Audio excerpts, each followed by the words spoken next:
Just a sec. Is Jen Fraley from New Hampshire here? Wow. New Hampshire is here, but not Jen. But I love this question, very well put. This is to you, Rob. When I first heard Eric Packer speak, I was surprised to hear the change in Rob's voice. It effectively captured Packer's disconnect with those around him. Who chose to change your voice, and what was the reasoning behind it? I think I did. That was my guess. I don't know. I mean, there's a very... it's weird because David said at the end, before I'd met Don DeLillo, I'd only met him when we went to Cannes, but I thought there was a really obvious cadence in the writing, and I could kind of hear it as soon as I started reading it. I mean, I can't hear that the accent in it sounded similar to Don's, but like a bunch of people said it sounds like DeLillo's voice, which is really bizarre. I mean, I'd never even watched an interview with him. But maybe you went on YouTube and watched him. I didn't. I literally, I wasn't doing anything. I mean, it just seemed that was right from the beginning. I was trying to, for some reason, I got obsessed with Howard Dean, like this accent. I'm not even vaguely doing a Howard Dean impression at all, but I was so into his voice. I thought that guy would have, he would have been a great president just for his voice. Right. It didn't even matter what he was saying. And then he got let down by his voice. That's really strange. Fortunately, Eric Packer did not get let down by his voice. No, he did not. But I think in a weird way you could say that it was Don DeLillo who chose that voice for Rob because of the way he wrote his dialogue, which I've transcribed very faithfully in the script. I mean, in a way, the dialogue determines the voice. When you're working with an instrument as good as this one. That's correct.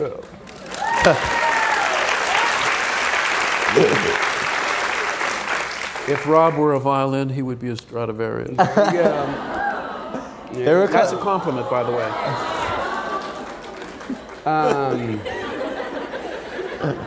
Can't go wrong in this crowd with complimenting Rob Packer. I think you're fairly safe that way. This is another nice question from Sarah Morrill.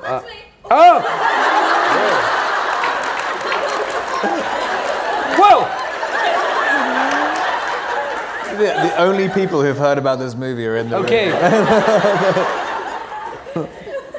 Whoa.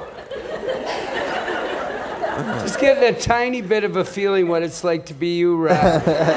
Whoa. The energy.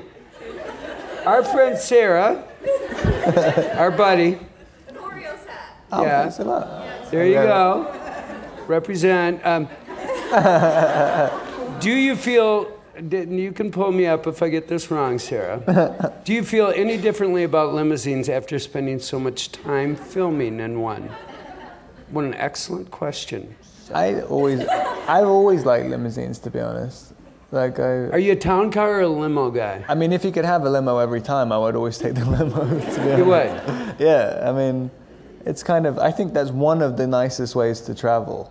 I always go down to Comic-Con in a limo. It's like the only time I ever get to use one. But it was great. You mean from LA to Las Vegas? Or? To San Diego, yeah. Okay. One of the greatest trips I've even... I went through the army base there once, the camp, was it Pendleton? Yeah. And it was kind of just 80 miles, there's tanks either side and helicopters going down this Okay, but limousine. let's just talk about this for a sec. Town car, you're in a nice seat. The guys or the woman is sitting right there and driving you. Limo, you've got about 20 feet between you. What do you do with the 20 feet? I mean, you like it, but what's it good for, really? It's just it's like a Packerism. It's like it's just the fact that it's there. It's the right. It's worth it just to be there. Also, a limousine now is probably cheaper to hire than a town car, which is this funny thing about it. So it's a weird thing is if you lose the lotto at when you call for a town car, you end up with the white stretch limo that's about this long. I'm pretty sure Yasmin Alves from Brazil is not here. I was just in Sao Paulo, a great place, but you're not here, Yasmin. You're out there on the interwebs. We see a lot about the technological advancement in your movie. Do you believe that it is a tool, the tool is constructive or destructive to people's lives? Very good question. Technology in general. Yeah. Well, I've always thought, people sometimes when they're feeling a little anti-technology, they think of it as something that's kind of imposed on mankind, and it's inhuman, if not dehumanized.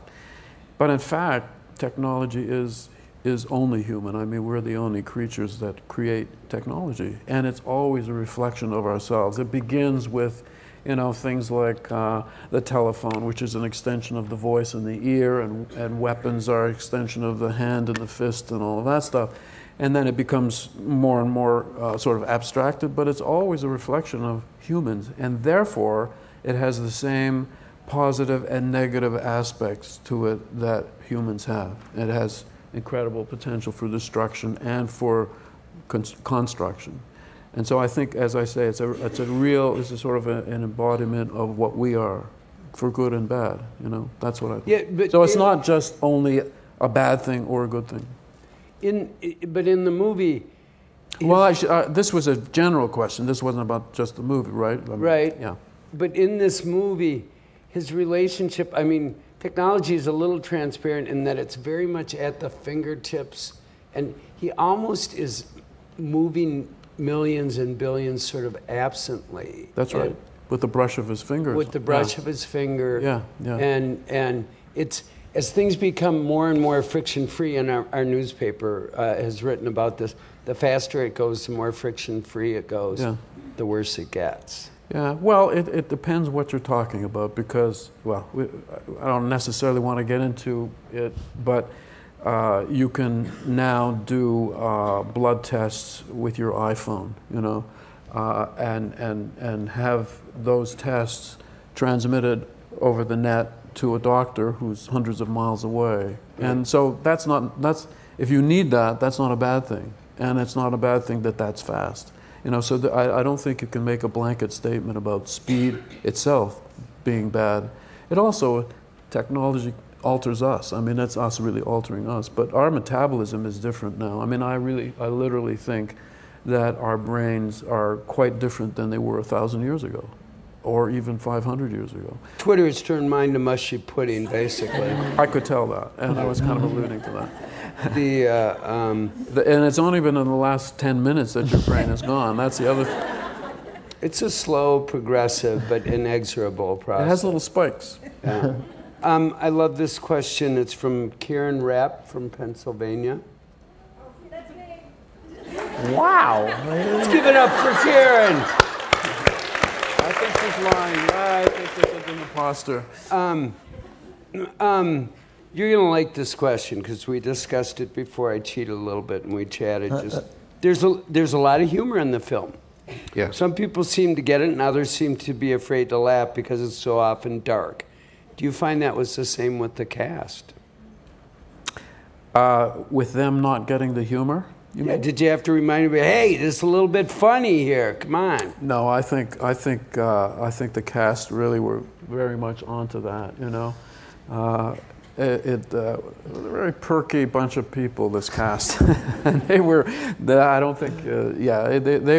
were all very aware of it and playing with it on the set as well, But not only funny. And the thing is that the actor's terror is an interesting thing. The fear that you won't be good enough, or that you can see that it could be good. Well, directors prey on that, basically. We manipulate them any way we can, really. And we'll use anything. But it's not only funny, but I think the whole complexity of what was going on at every scene was very present to all the actors, And it becomes very obvious once. Even if you didn't see it on the page, as soon as you start to play it, it becomes obvious. I found because I found it as soon as I read it. It was very, very obvious to me, and it was the kind of the terror of having to prove yourself. You're like, I've definitely got to concentrate on the kind of the monologues. I've got to, the philosophical aspect of it. You kind of, you know, you're so scared of looking dumb, basically. Like when you figure, like that's what I was. The first time I saw it was, I didn't laugh at all the first time I saw it. But Watching the movie. yeah, I literally had to have other people around to watch it with me because I mean, no one was really like playing it for laughs. I mean, But it's true. We did an interview today with someone I won't mention, which was fine. But when Rob and I started to talk about how funny the movie was, she said, "Really?" yeah, I said, "Well, did you see it with a bunch of people? I mean, didn't they laugh?" She said, "No, I saw it alone." And I can see how if you watch it alone and were responding to one particular dark tone in the movie, which certainly runs through everything, you might miss the humor. But if you're in a room full of people, as soon as one person gets it and starts to laugh at the things that are funny, then that opens it up, you know. But that was just this morning. Yeah. That's why I hate seeing movies with industry crowds, because you're like Cynical. You're like a loser if you laugh out loud. And to me, I want to be in the third row with a big bucket of popcorn, just laughing my buns off if something's funny, and not be sitting there with my pen. Was that truly funny? Is that ironic or funny? You know? I never watch movies with people like that. Yeah. This is a question for Rob from Mary Hubble. you can't. I thought you were all claiming it. The Hubble Space Center. Whoa. We usually don't do it this way, so I didn't get the hang of this, but I got it now. Good to see you, Mary. And I hope I do justice to your question. Eric Packer seems, this to you, Rob. Eric Packer seems almost diametrically opposed to who you are as a person. I wonder if that made playing the character easier or harder for you. I don't know. I mean, it's like, you know, you kind of. I don't think, I mean, you can't play. I guess you can play somebody else. You can't be somebody else, like in a movie. I mean, you kind of. I think every part, you know, if you're spending the majority of your time on a set, you're just bringing in stuff in your life, and you know what I liked about it was the words. I just wanted to say the words, but it's really just. It is just you. You're just putting on a voice. You're putting on a voice, and you get whatever your impulses tell you to do with your gestures and stuff, and also the people who are coming into the movie. I mean, you react to them in certain ways, and it's really, you know, whoever David decided to pull up in the car with me. I mean, it's always entirely different. I literally, right up until we started shooting, I could not predict. I had no plan at all until. I literally started speaking, and then you gradually have less and less of a plan, but it's going at that point.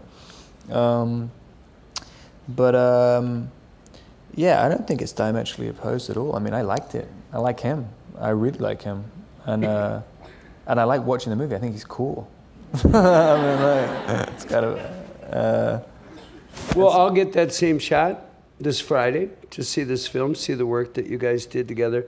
You guys, your questions were excellent. Just for the record. I think our guests did a great job.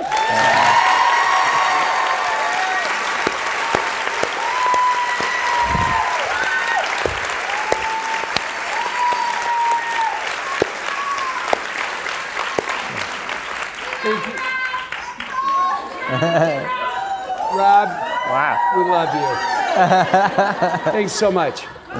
Thank you. And thank you very much. Cheers.